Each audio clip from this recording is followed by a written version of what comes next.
नमस्कार मंडळी, ऐका मराठी पॉडकास्ट मध्ये मी शार्दूल तुम्हा सर्वांचे मनापासून स्वागत करतो।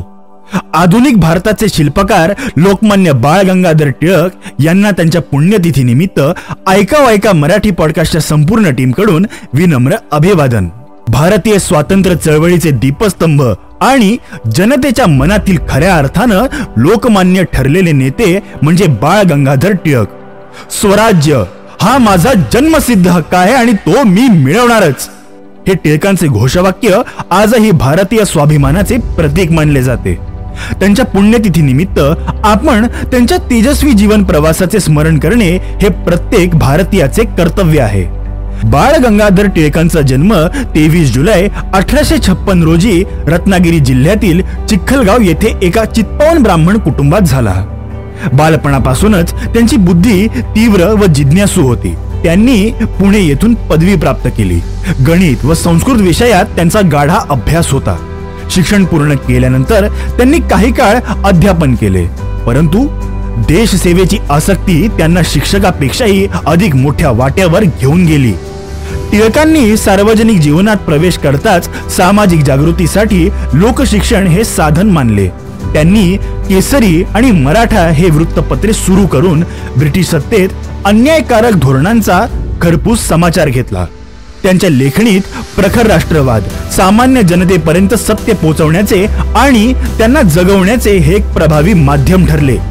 टिळकांनी सामाजिक सुधारणांचे कार्यही निष्ठेने केले। त्यांनी गणेशोत्सव आणि शिवजयंती यांसारखे सार्वजनिक सण सुरू करून समाजाला एकत्र आणले।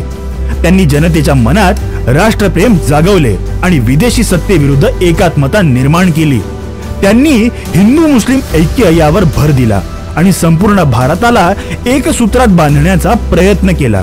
त्यांचे योगदान फक्त राजकीयच नव्हे तर शैक्षणिक आणि वैचारिक पातळीवरही महत्त्वाचे आहे। डेक्कन एज्युकेशन सोसायटी स्थापून त्यांनी आधुनिक शिक्षणासाठी नवीन दारे उघडली। त्यांचे गीता रहस्य हे पुस्तक धर्म आणि कर्मयोग यांचे सुंदर विवेचन करते। टिळकांना अनेकदा कारावास भोगावा लागला। मंडालेच्या तुरुंगात त्यांना 3 वर्षांची शिक्षा झाली, परंतु त्यांची लेखणी तिथेही थांबली नाही। त्यांनी आपले विचार, संशोधन आणि आत्मपरीक्षण यातून गीता रहस्य लिहिले। त्यांचा प्रत्येक श्वास हा राष्ट्रसेवेसाठी होता। 1 ऑगस्ट 1920 रोजी या महान देशभक्ताने देह ठेवला। त्यांच्या मृत्यूने संपूर्ण भारतात शोककळा पसरली, मात्र त्यांच्या विचारांचे बीज भारतीय जनतेच्या मनात खोलवर रुजले। थोडक्यात लोकमान्य टिळक हे एक व्यक्तिमत्व नव्हे तर ते एक युग होते।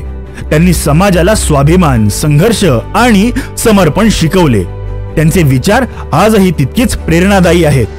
त्यांच्या पुण्यतिथी निमित्त आपण त्यांच्या कार्याचा आदरपूर्वक स्मरण करून त्यांच्या विचारांची प्रेरणा घेणे हीच खरी त्यांना वाहिलेली आदरांजली ठरेल। तर मंडळी, आजच्या पुरतं एवढंच। आम्हाला आशा आहे की तुम्हाला आमचा हा पॉडकास्ट अवश्य आवडला असेल। आवडला असल्यास लाईक व शेअर करायला विसरू नका व खाली असलेल्या कमेंट बॉक्स मध्ये आपले विचार व मत मांडण्यास अजिबात संकोच करू नका। ऐका मराठी पॉडकास्टच्या पुढील अपडेट जाणून घेण्यासाठी आमच्या चॅनलला सबस्क्राईब करा आणि बेल आयकॉन प्रेस करायला विसरू नका। धन्यवाद।